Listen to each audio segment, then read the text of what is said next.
Chapter 23. At the Cudgel and Throck. Indeed, one look at the place is enough to reconcile Friar Mayor to the possibility of having to leave it.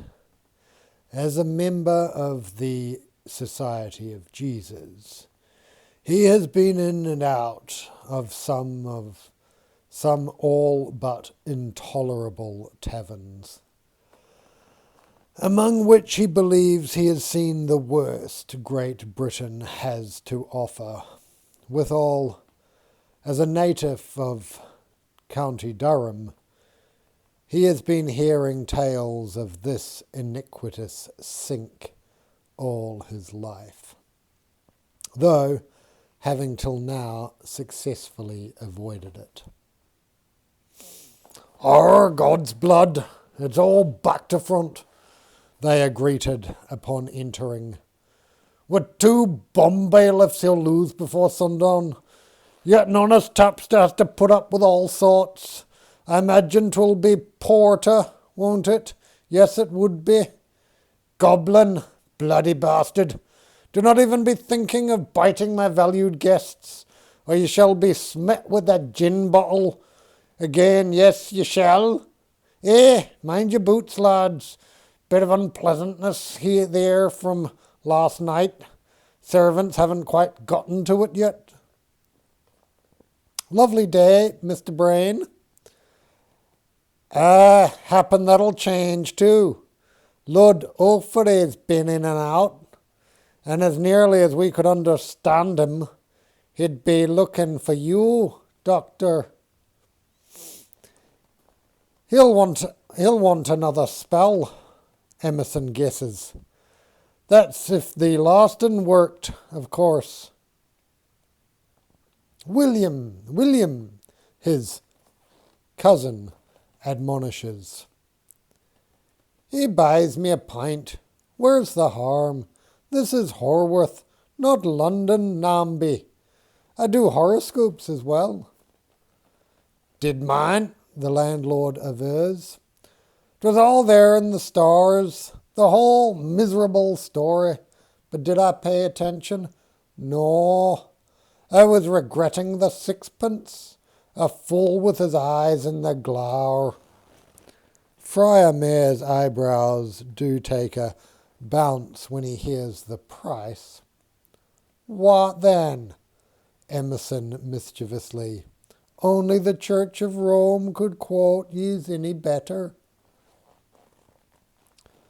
This place is even more depressing than I remember it, Dixon mutters, just audibly, in case anyone cares to discuss it. Oh, aye, 'tis no jolly pitman, Emerson snorts, naming Dixon's preferred haunt at the edge of Cockfield Fell, close by the road, where miners and waggoners seek refuge from a nightfall passed alone, and where travellers, no matter how many miles they'll have to make up next day, choose to put in, rather than enter at night, that looming heath.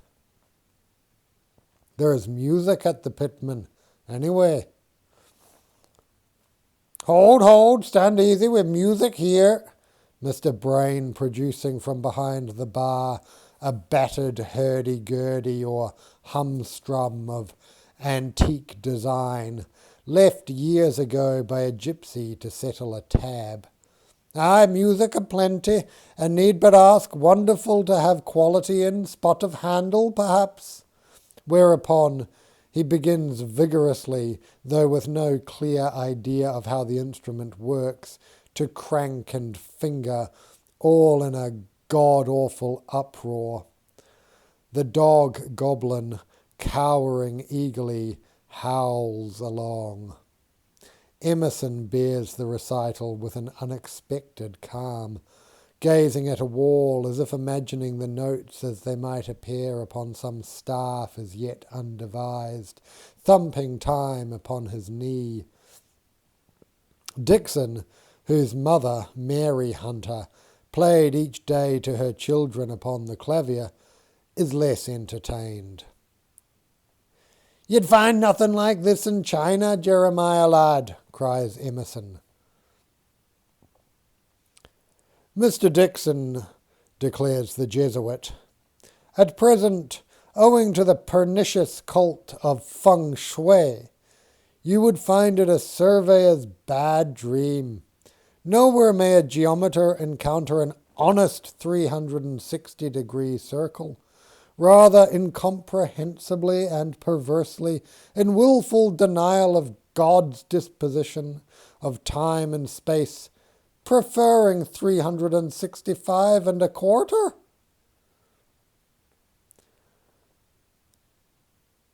That being the number of days in a year, what human surveyor down here upon earth would reject that? Each day a single perfect Chinese degree, with 360 not vastly more convenient, of course, to figure with. Surely God, being omniscient, has little trouble with either. All the log tables right there in his knob, doesn't he?" Dixon, having been out tramping over the fields and fells for the past few weeks with table and circumferenter, still enjoying a certain orthogonal momentum. And 365 and a quarter seems the sort of division Jesuits might embrace. The discomfort of all that extra calculation, sort of mental chillis, perhaps. "Oh dear," Emerson's voice echoing within his ale can. "Then again," says Mayor, "there is a nice lad in Wigan who'd like the job." "Bonny then, and please convey my best. Most Geordie surveyors make terrible Jesuit spies, I'm told." "Look ye, Jeremiah," the Jesuit placing upon his sleeve a hand Dixon briefly considers biting. "We would expect no reports, no espionage, no action of any kind, for the marking of this line will be undertaken with or without our engagement. We only wish assurance that someone we know is there, materially, upon the parallel, no more." "Why, teach thy grandam to grope ducks. If we're to have no communication, what matter where I be?" The meek nod again. "In the all but inconceivably remote event we did wish to reach you.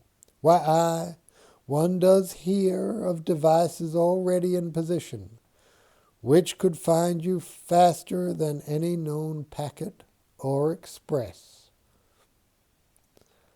And 'twould be merely to say, 'What cheer?' inquire after the weather, perhaps pass a few spiritual remarks, I presume, not to issue commands thou must already know I'd never obey. I'll send your thoughts along. You don't seem eager for this.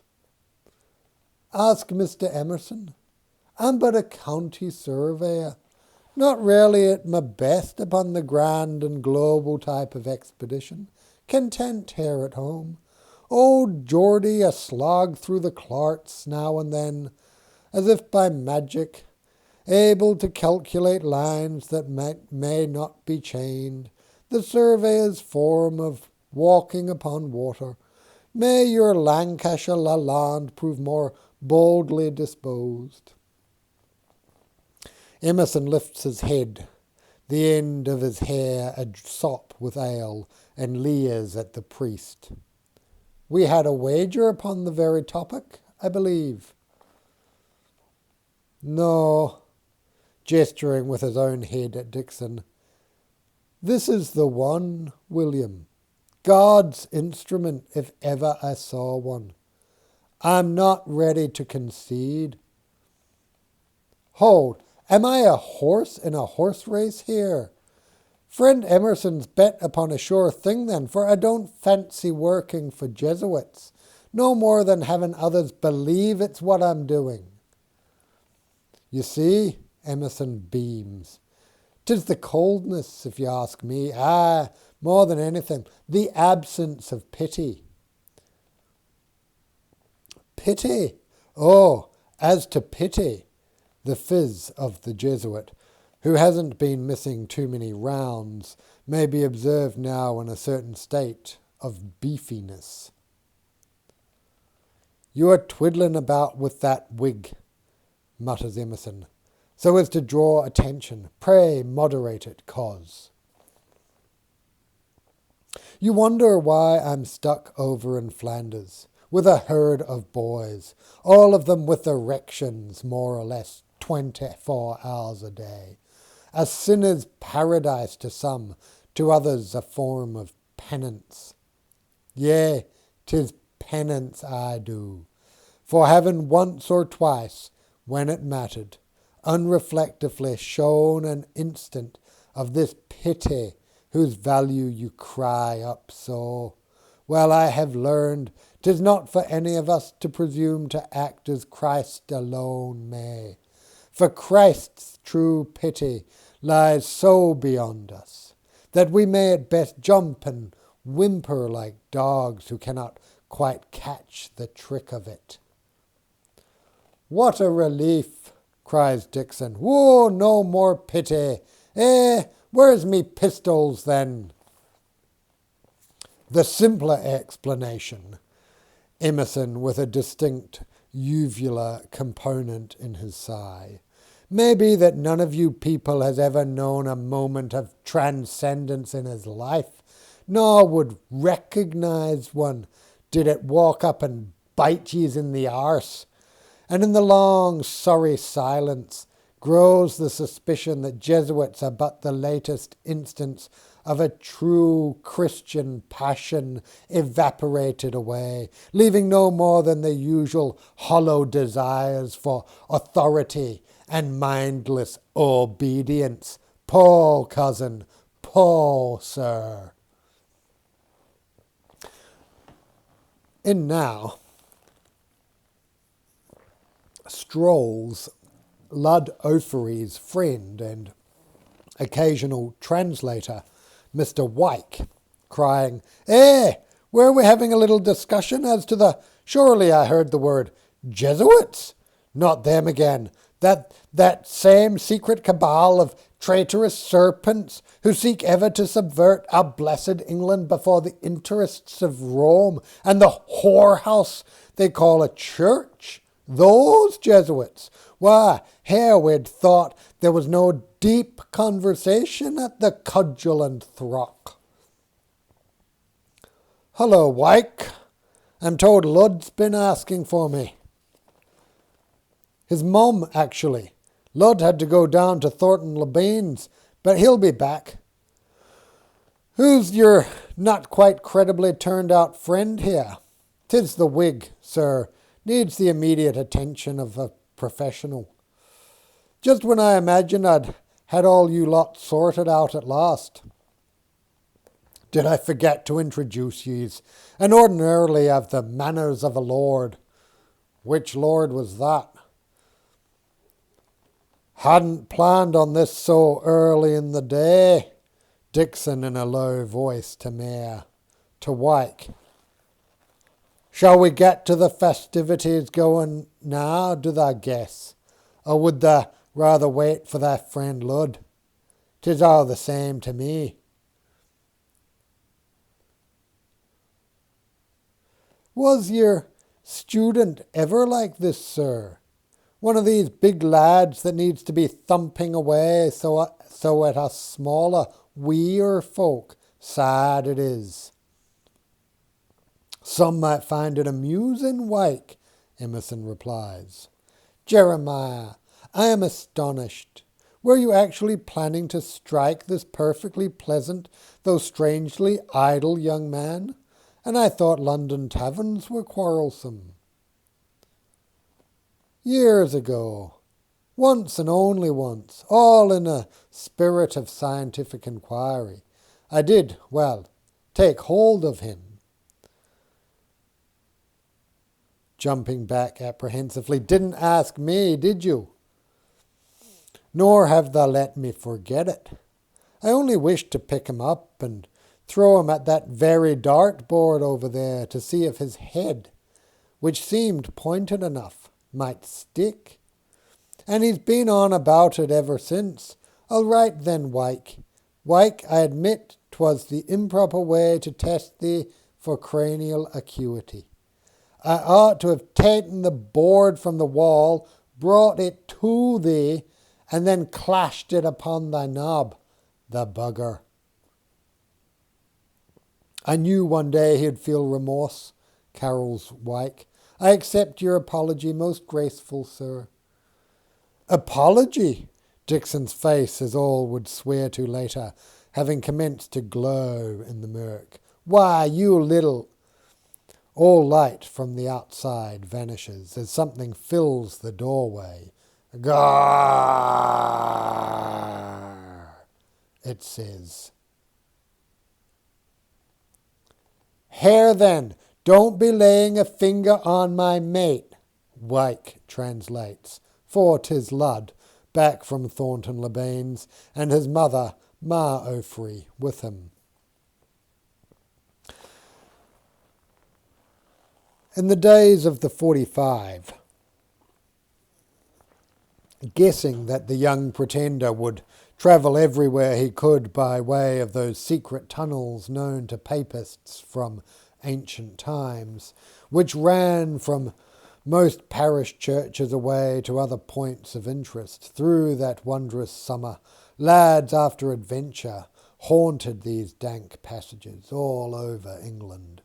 Day and night, Dixon among them, walking his own patrol up and down the tunnel that ran from Raby Castle to Staindrop Church, down amid whose elegant stone facing and root aromas he and Lud O'Free first met.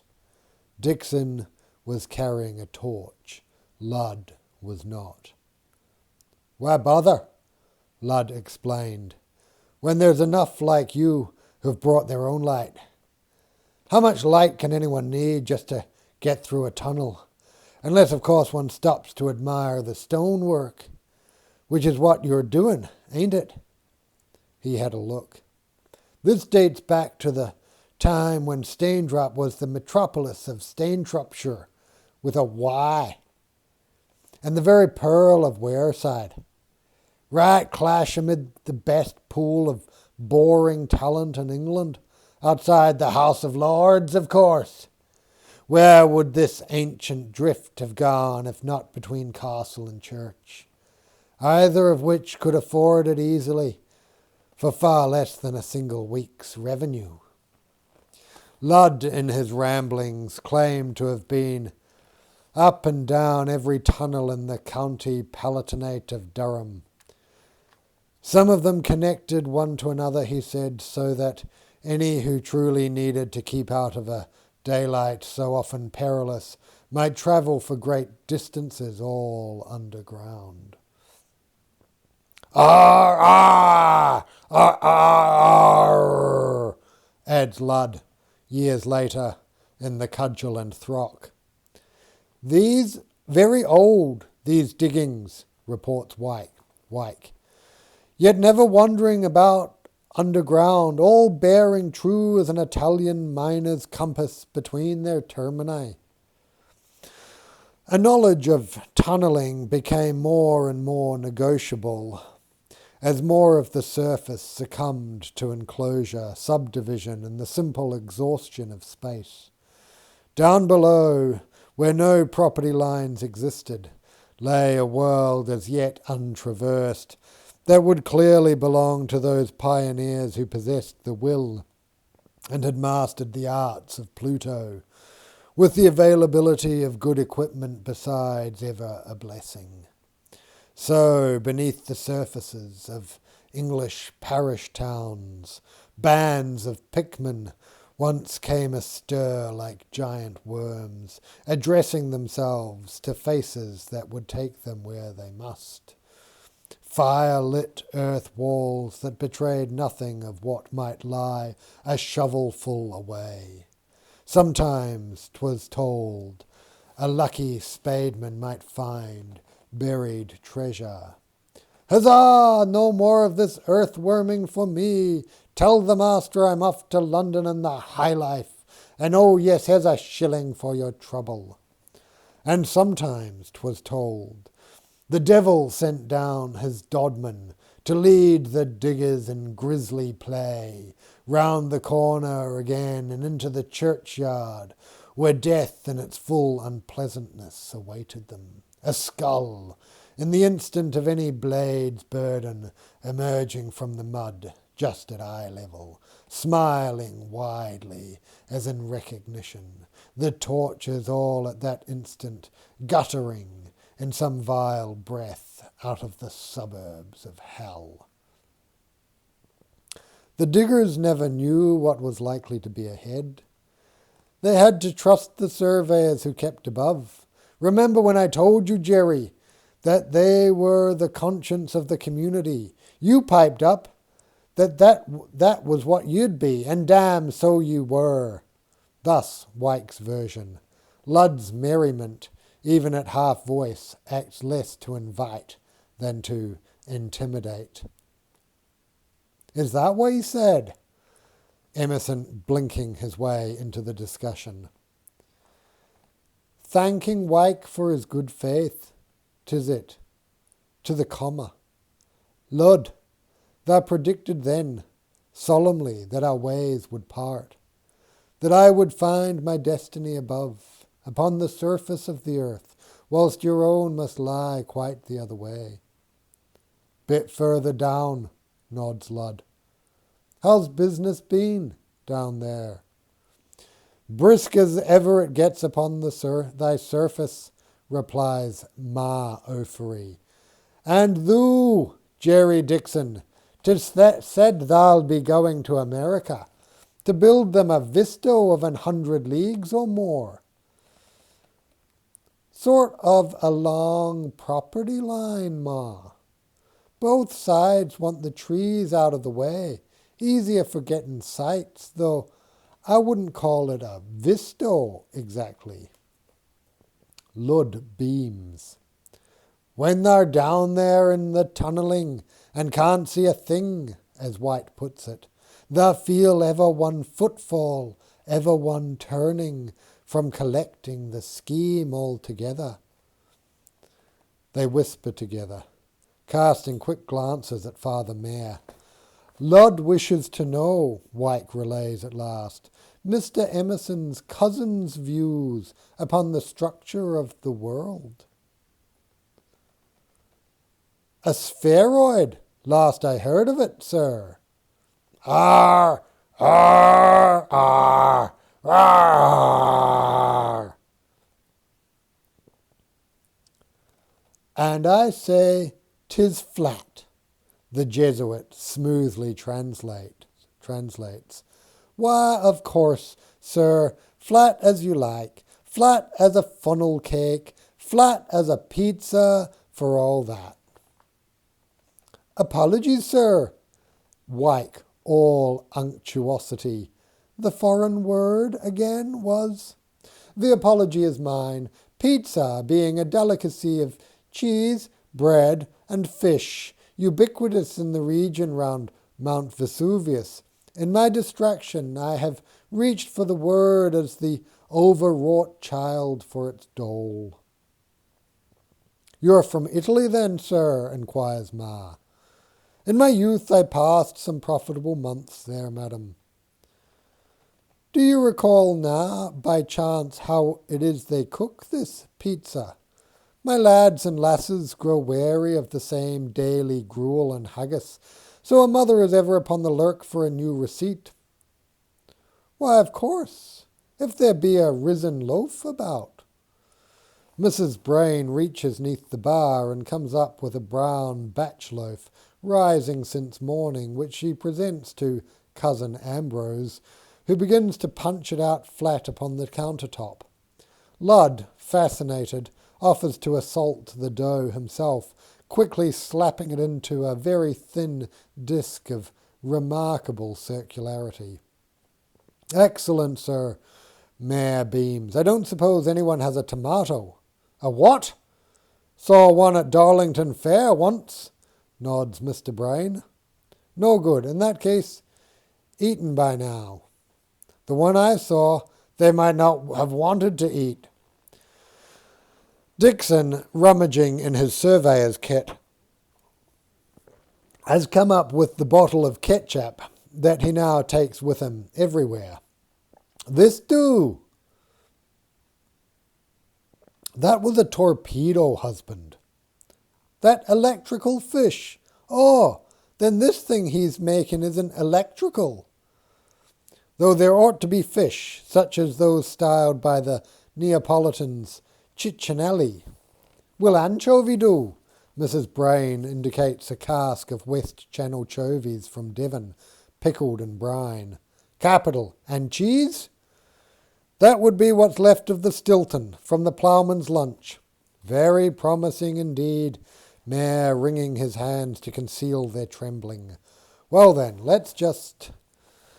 By the time what is arguably the first British pizza is ready to come out of the baking oven beside the hearth, the road outside has gone quiet and the moorland dark. Several rounds have come and passed, and Lud is beginning to show signs of apprehension. "At least 'tis cloudy tonight. No moonlight'll be getting through," his mother whispers to Mr. Emerson. "Canny luck. It may have bought us time."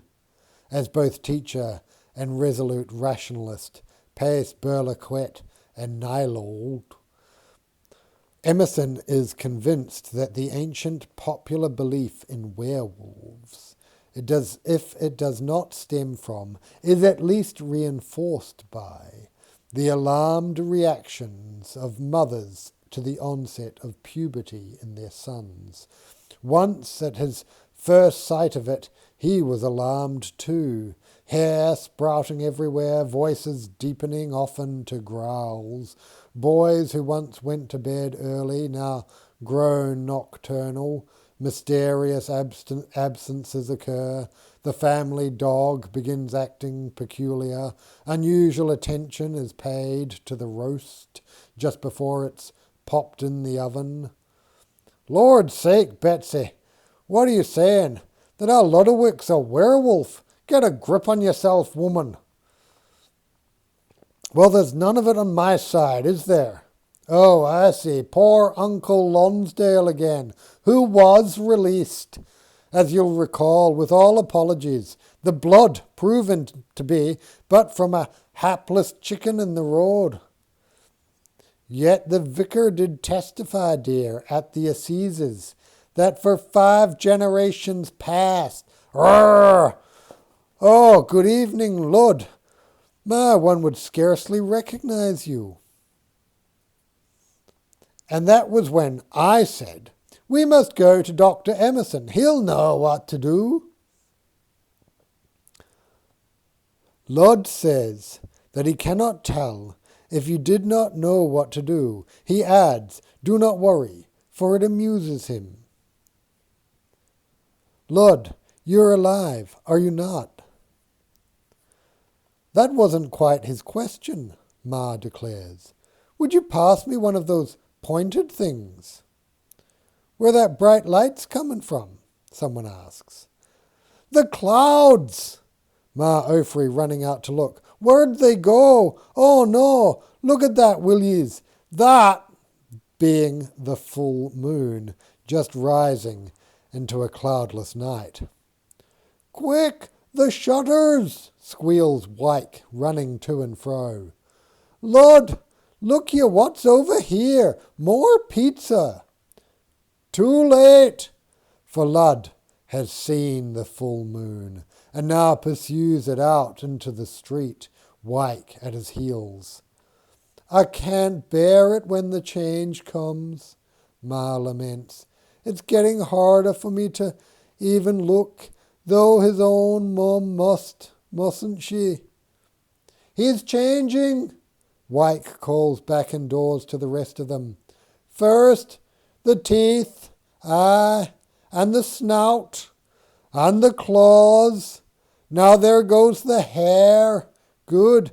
And he's up on 2 legs now. He's tying his stock, fixing a buckle, and here he is, Master Lodowick. In trips this shaven, somewhat narrow youth, a Durham dandy in silver brocade, Chinese fastenings everywhere and bright gold for contrast, and as a finial, a curiously cocked hat with a long green parrot feather to go. Mother, pipes the morphosed Ludd. When will you do something about your hair? Wyke, stop touching me. Mr. Emerson, well met. Turn about so we may admire thy buttons. Who's that? Jerry Dixon going over to America. Knew that'd pop you one day.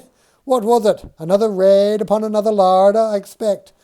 Yet better than being hanged, what, old turnip? 2. Call it 3 nights, groans Ma Ophery, every month. No worse than the flocks, really. He has memorized several current theatrical music pieces, and sings them to me through the day. He tells jokes I do not understand. He quizzes me in foreign tongues. Yet am I a mum? I can tolerate it. End of chapter.